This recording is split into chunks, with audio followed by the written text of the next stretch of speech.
Time explosion, podcast blasting, causing an explosion. Rebecca Batz, our special guest tonight. Get ready, y'all. There's gonna be hype. Talking about life, love, and everything in between. We keep it real, no filter, no routine. From the underground to the mainstream scene. Lucky Time explosion, the illest podcast you've seen. Yo. We're here joined by Akeem, Duncan, you know Akeem, and a fresh face, Rebecca Batz, an artist, painter. What do you do, Rebecca? So I am a painter, a creative by all means, and, New York native and doing New York shit. Oh, that's very good. Yeah, there are a lot of transplants out here. Yeah, I don't really think I meet any other people that are from here like that anymore. Yeah. I know. She's a true Yorker over here. It's true. True Yorker over here. True to this, not new to this. True to this, not new to this over here. That's pretty cool. Have you noticed like any like the migration patterns of people coming? Like, who's the latest group that you've seen coming in? I mean, there's so many. Like the Bushwick revolution, the change of it from being just like hella Mexican, like old Puerto warehouse, Rican Puerto Rican, Yeah. into now. Right. Oh, when's the parade coming? Because I want to go to that. Yeah, that's always lit. Yes. Yeah, and then now it's just like you go out and you meet someone named Worm, and they're working at a tattoo studio over there. It's Worm. like Meet somebody named we Worm. had an artist called Krusty Hole on the show a while ago. Shout out to Krusty Hole. I think you know what I'm talking about. Actually, I got a funny story. I have a bunch of friends who are in Bushwick, artists, right? And they're from, I think, like California, or there's like a big artist movement from California to New York. And so I know a lot of people, and it ends up like this one block in Bushwick. There's like 7 people I know from like a specific county in California. Right. And one of them goes to me, wow, yeah, it's great. I love the neighborhood here in Bushwick. A lot of people from Texas. So many people from Texas. And I'm like, really? That's interesting. I thought you were all from California. Like, what do you... And I realized what they were talking about was the Puerto Rican flags. Oh. Because it's it's so similar as the colors. That's hilarious. It's one shape away. The Puerto Rican flag is like a point. The Texas flag is flat. Yeah, the fact that they even know what the Texas flag looks like before the Puerto Rican flag is like telling. That's true. So you've grown up in the city your whole life. Tell me about your practice, like how you found it. How'd you start, With the art? Yeah, with art. I think it's just kind of something I've always done. Like I've always just like destroyed every wall that I've like encountered my whole life, as a child? Yeah, just like in the bedroom by my like bunk bed. It was just free game. I used to make like whole sequences of like stories like a freaking little caveman. Nice. Exactly. Like, I wasn't just scribbling on the wall willy-nilly like Do you have any photos? Did you save these? No, hell no. My mother, my mother was just like, oh, there he goes. Yeah. He was like, I was like I was very savant-ish about it. Like, I was like, Ma, look. I was like, here goes the build-up. There goes the climax and the resolve. You're coming out. You were like, meant to do the this. resolution. You got the blanket on all dramatically. Like, I'm an artist. With the lantern. Do we have favorite mediums for destroying our parents' walls? It used to be Boogers as a kid for a long time. And then, All right. What that else? takes a lot of courage to admit, and I'll join you in there. Me too. I was a booger cover.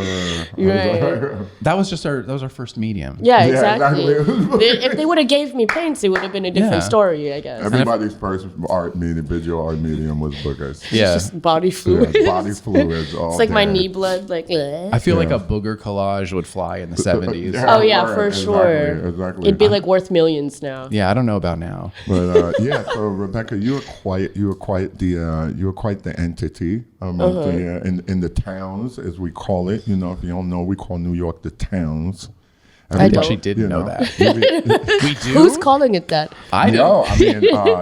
Shout out to Gen Z. If you don't know, they're calling Gen Z New York, don't even know New York. New York is called the towns.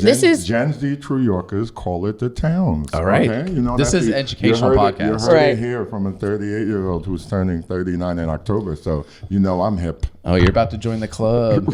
Old ass man. Okay, boomer. Okay, boomer.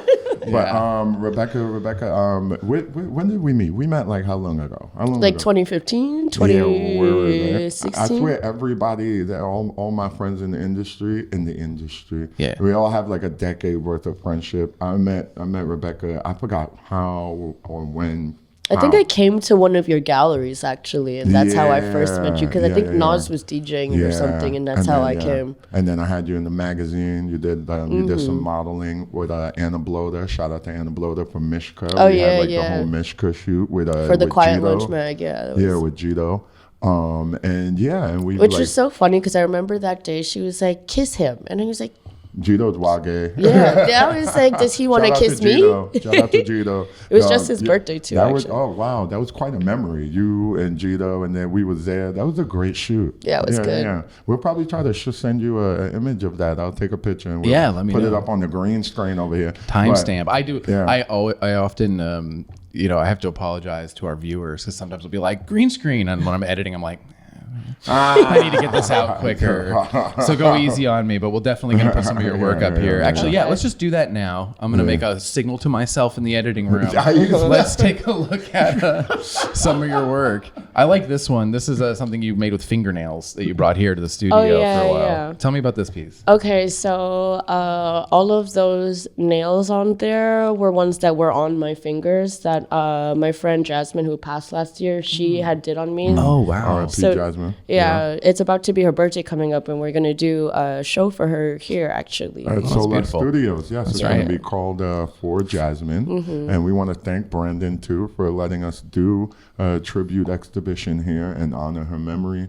Yeah, that's Shout a out to very deeply Jasmine. personal piece then. Yeah, but also intense. at the time, it wasn't like she had passed at the time. It was just, I'm like a hoarder, so I was just like ripping these things off my nails, or like, because I like to climb and like do things, so like they would just like fall pop off me, like, Her She'd be like, favorite is it animal- me or is it you? And I'm So- like, it's definitely me. Her If you're a favorite hoarder- animal is a raccoon. Oh, yeah. Or it could be a lot of things. I like them too because they have those little hands. Yeah. And they know. have like little driver's gloves, like, like Yeah, little yeah. I like their shades. little feet The too. They're like mean- slick. They have like little boots. They do. The Yeah. meanest thing you can do to a raccoon is feed it cotton candy because it tries to wash everything it exactly, eats. it does. And it goes and it dissolves I in have water. one that and visits me in my backyard, and that's what I'm gonna do. I torture it that way. It'll be like, why is my food disappearing? Anyway, so you to say get you're a back to the hoarder. work, yeah. You're a hoarder, and you have this assemblage kind of work. Is that typical? Do you like to what's your studio look like? Are you a clean artist or work a out messy? super messy. Super messy. It's like kind of whatever I find, I use, whatever Yeah. I make. So it's like a collection of things that I've had for my whole life that I just kind of put all together. Like even like the back of it, like instead of canvases are like a recent thing for me. I used to just kind of put old cigarette boxes together and like cardboard and like stick them together. Well, canvas, I tell this story a lot, but canvas is funny to me for artists because I know a lot of artists who do, interesting stuff. They get going and then they feel like they need to be more serious. Right. So they're like, I need to start using canvas Right. and painting on canvas. But really, like, canvas was invented as an art material out of necessity. Yeah. It was the only thing they had, like, shipped, like, sacks of sugar and wheat and stuff. Right. And they started, like, priming that and painting on it. Before that, it was wood panels. And they liked the canvas because it didn't warp as much as the wood panel. Right. But, like, it's 2024. We got, like, nanocarbon, like, fiber. You can paint on anything now. Yeah, exactly. You can, like, buy you could special... tell the canvas what to paint. You just And that's like the thing that I That's true. like hate about like the art world too, because the art world is just like art is supposed to be so unconventional, free, whatever, and I feel like it just restrains you. It's just like regurgitated crap. It's like you should do this, and it's like, why are you telling me what to do with my art? Do you see any trends that are getting regurgitated a lot that you're sick of now? I'm sick of NFTs. I'm not versed in digital art like gonna that. come Like out I play on my friends' iPads whenever I can, but whenever it comes to like mainly digital art, like some of it is really sick. I can really appreciate how you said earlier, video games are like the highest form of art. In my opinion. Yeah, and I can definitely agree with that. Which is an opinion of high regards. I guess some know people what do you're not talking like that. A lot of my art world people will be like, okay, cute guy, but like I'm like, but what do they like? Do they like the banana on the wall in Art Basel? they Did you Did you like the banana on the wall? How you felt about that, Rebecca?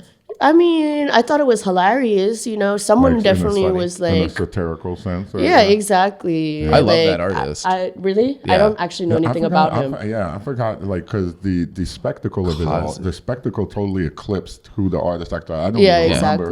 exactly. I've seen the artist's work at the Guggenheim. Had a show Shout out to where the Googly Nobody at the calls it that. Googlyheim. The Googly? The Googly? I call it the Googlyheim. Ooh, period. And the Googlyheim, it had one of the coolest shows there actually, because Yeah, he's yeah. actually a very realist sculptor. So he's like, and that was an actual banana, not like a sculpture of banana. Yeah, Okay. He put all of his past work in the middle of the Guggenheim, suspended from like wires. I love so that. there's nothing on the walls, which I actually really love because the I think Guggenheim. I saw that. You did see that show. I think I fucking That's the saw banana that. guy. And I was, hold on. and I That's was the so banana What's his name? confused. I went there and I was so confused. I was like, Marisa? are they in the middle of a show? Right, you're like, are they hanging something? What's Yeah, going are they on? in the middle of that? Oh my God. I always butcher his last name. It's like Maurice M. Kazatlan. Something that's like Maurice or Maurizio Is it like Kazatlan. Slavic or something? No, I'm totally just butchering Okay, it because I have alright. bad memory. You But know, I'll put Slavic- it. I'll put the Slavic name names up are there. Hard to you know, I gotta get pronounce. into it. I've always wanted shout to out do to a my show like Slavs. that too, where I just like dangle things. Yeah, but to NFTs,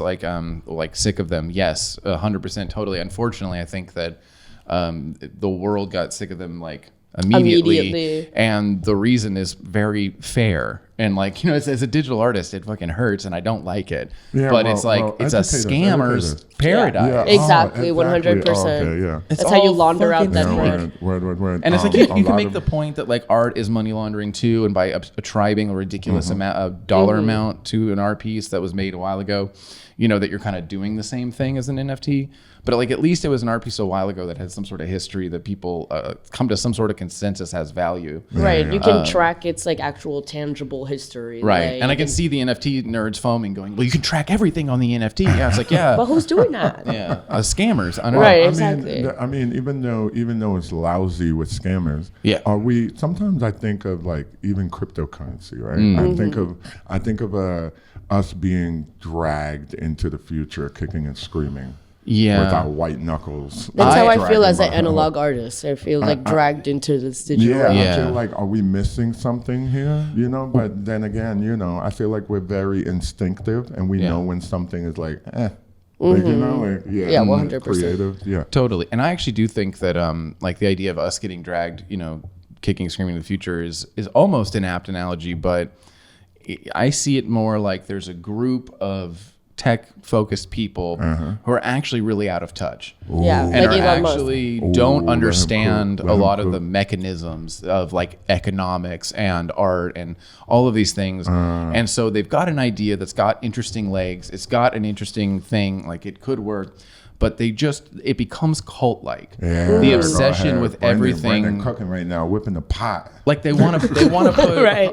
Whip the pot, Brandon. Go ahead, whip the pot. like putting your medical records on the blockchain. Don't do that. Ooh, That's a crazy. stupid idea. Why the fuck would you do that? Literally. Wait, hold the fuck. They want to put everything on the blockchain. The problem with the That's blockchain is crazy. it's really inefficient. Is it like it's like put your mother's maiden name and all that? Just everything about Her you, like name. your whole records, which Her like name, or I whatever. like the radical transparency of it. But the problem there is that if you were going to replace regular currency with cryptocurrency right now, if we did it right now, what would happen was that it would just be madness. It would be insane, and it would take you like 5 days to send your friend $5 because Right.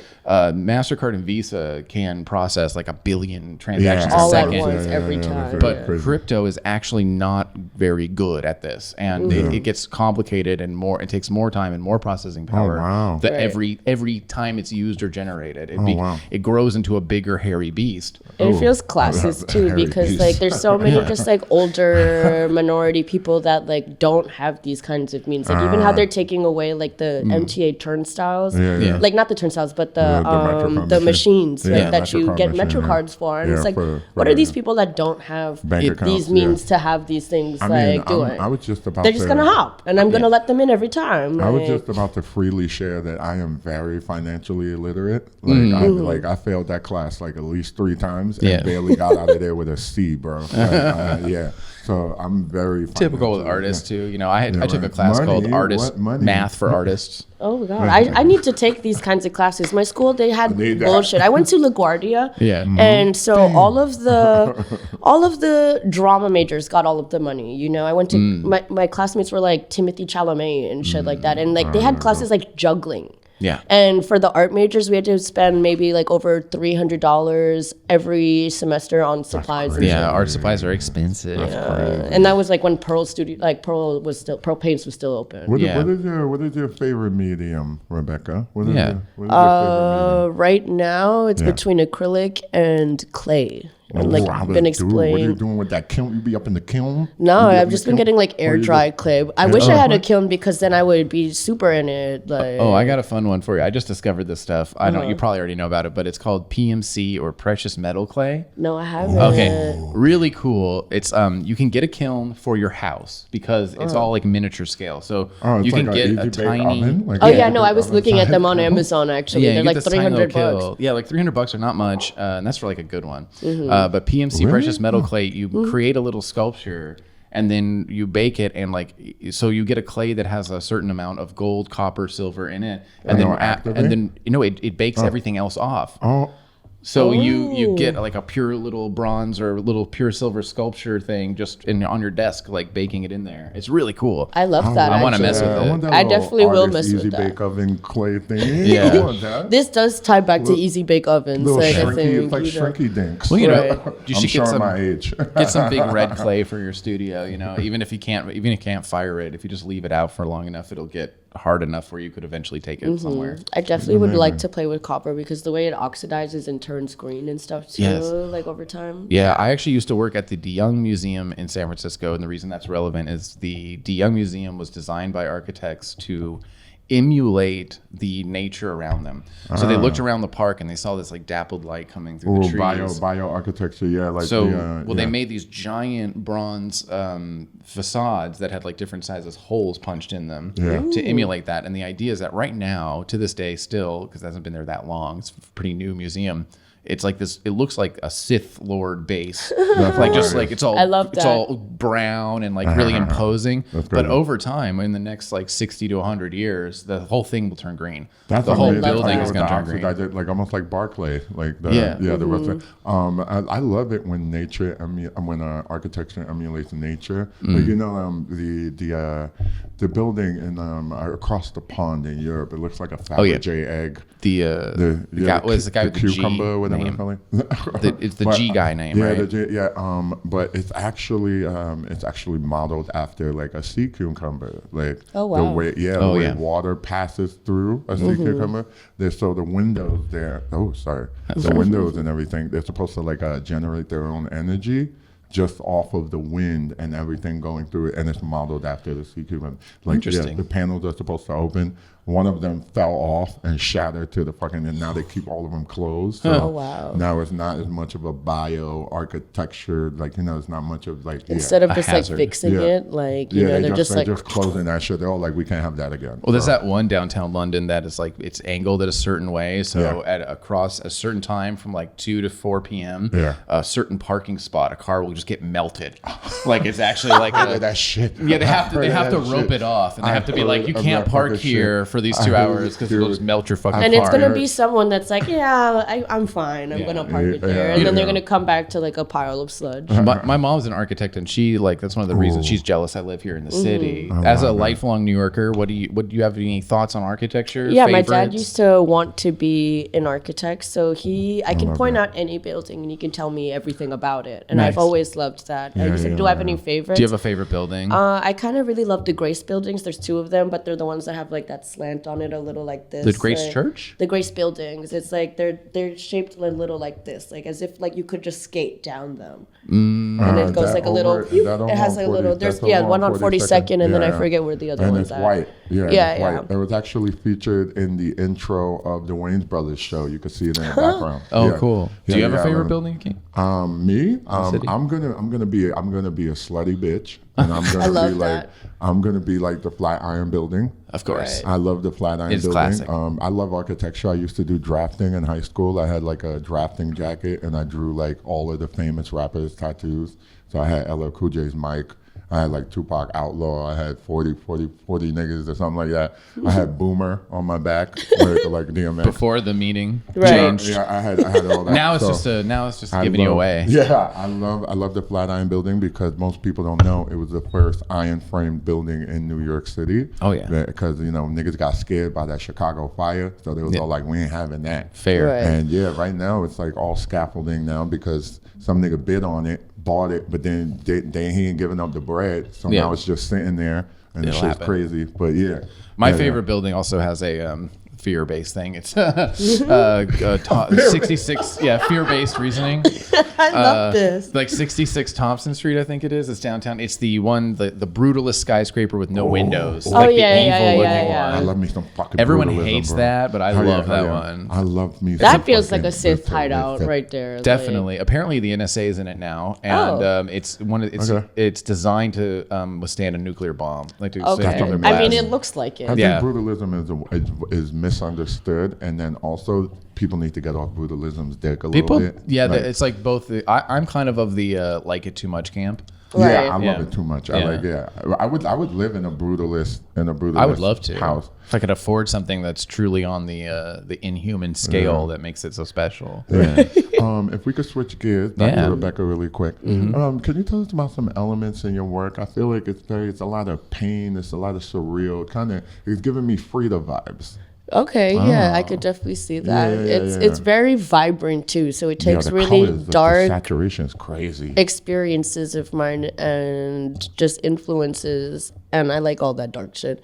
And then I like through a lens what of is just your really aesthetic? What is your vibrant. aesthetic influenced by and some elements? Can Just you- my old doodles, honestly. I think I inspire my own self, and then just my environment. Like growing up in the Lower East Side, there was all these just one of the main artists. Like if you go through Alphabet City, his name is Chico, Yeah, and I know, yeah. every wall was just vibrant colored, and then they'd have those little glass tiles on them. So I think I was just very influenced by just my surroundings and my experience of really just gritty shit Yeah. with really colorful Ooh, I like stuff. that. That's a whole lot of gang shit. I All fuck true. with that. Yeah. Yeah. Do you have? Can you give yourself the art speak? If you had to No. categorize your work in art speak, what would you call it? I could not. Wouldn't bother. Nah, Rebecca, No. yo, I was talking I went to the art other day. history one time. Oh, really? Yeah. I was talking to Rebecca the other day on the phone, and she was annoying the shit out of me.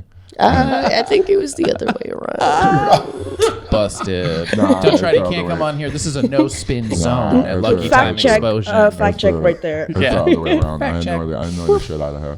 But she's very much on her Salvador Dali shit. And if you don't know, Salvador Dali, when he was asked, I think it was on the Dave Caveat show, whatever the fuck that white nigga name is. And he was asking, he was like, "Oh, does your art have a message?" And and he was all like, "Fuck a message." Dali was all like what? And no, I just make art. Messages are stupid, basically.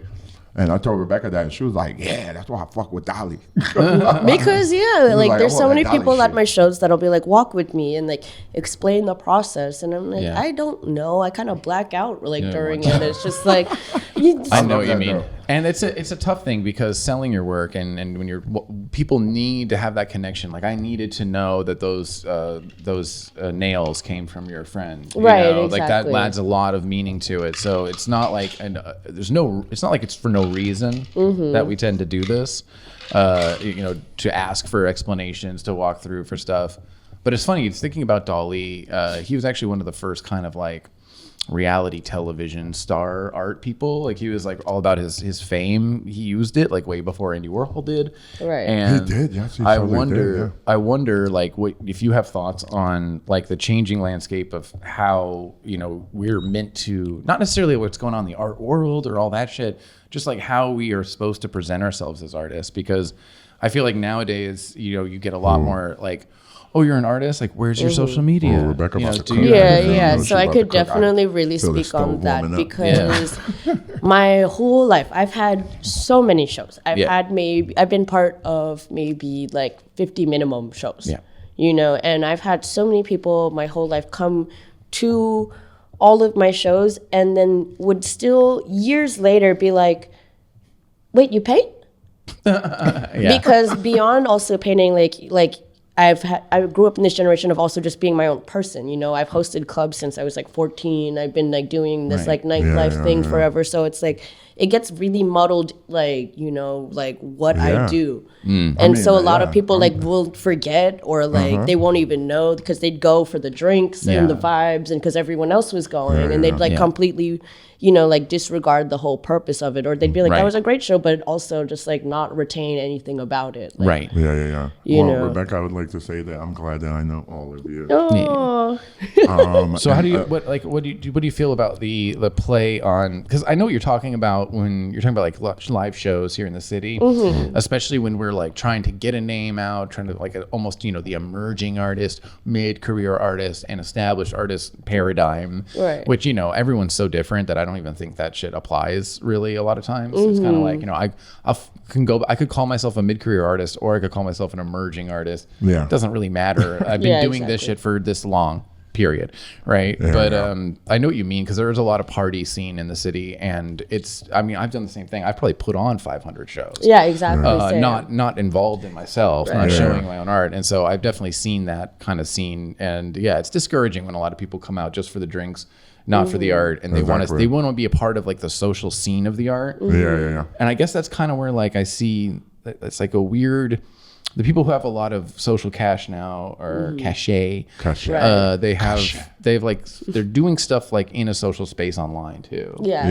You know, I mean, I think like the cheeseball guy we talked about last episode, which is not my friend Ryan Bach. We had a conversation about it. Everyone thinks that it's Ryan Bach. Shout out to Ryan Bach.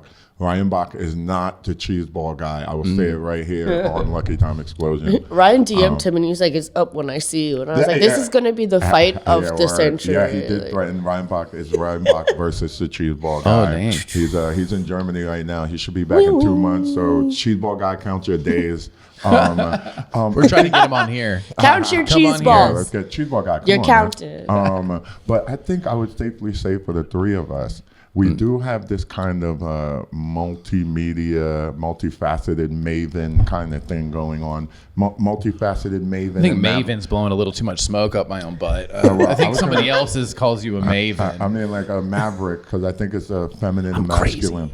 Maverick, I don't play by the rules. You want to paint on canvas? No. I think or the word impresarios.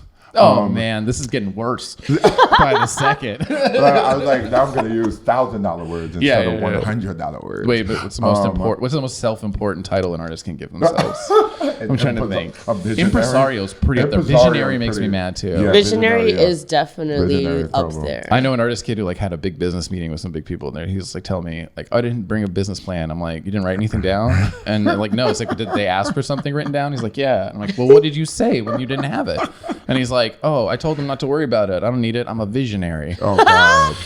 You know what? It works for some people though, and that's the worst part about it. Yeah, I know what you mean. But I was saying that we're very multifaceted in our career. Where I think a lot of people, I've had people be like, I know that you're out here and you're doing shit. I don't know what the hell you're doing. Right. Yeah. And it's all like, I was like, I'm a curator, I'm a writer. They're like, oh, because they can't really put a, you know, they'll be like, I see you at shows, but curation's changing a lot too. Are you a poet? Or yeah. Because I've done like curatorial projects where I'm like an organizer, and then ones where I'm an actual curator. Because there's a difference. Like I think there's a difference between you let a bunch of artists show work on a wall.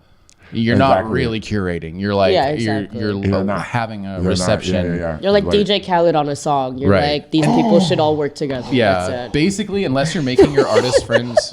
Oh my God! DJ Khaled, where are my bombs? Another one, amazing. Yeah, I think like you're not you're not a real curator unless you're like making some of your artist friends mad at you for not including them. Oh hell yeah, dude! If that's the case, because I've had some people, they'd be like, "Yo, you've earned your stripes." They'd be like, "Ak, what's good with you? Like, what? Yeah. What's up? I did something to you?" I'm like, "No, bro." Like, well, Rebecca, we have just a little bit of time left, so I want to give you a quick chance to plug something and let people know where they can see your work. I don't have a website right now, but my Instagram is rbatz, RBATCC. Very good. And what can they expect for you coming up?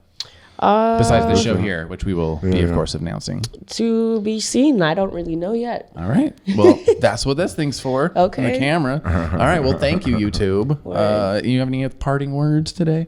No, I mean, I'm just happy to be here. Like coming on Lucky Time Explosion, like being a reoccurring character. Yes. I'm hoping to win a daytime Emmy sometime. We'll get it. We'll get there. We'll get there. I'm daytime Emmy, dude. You can help Akeem achieve his dream by clicking that like button, subscribing, and checking out our Patreon. Like and subscribe. And all that good stuff. All right. Thank you so much, everybody. We'll see you on Friday.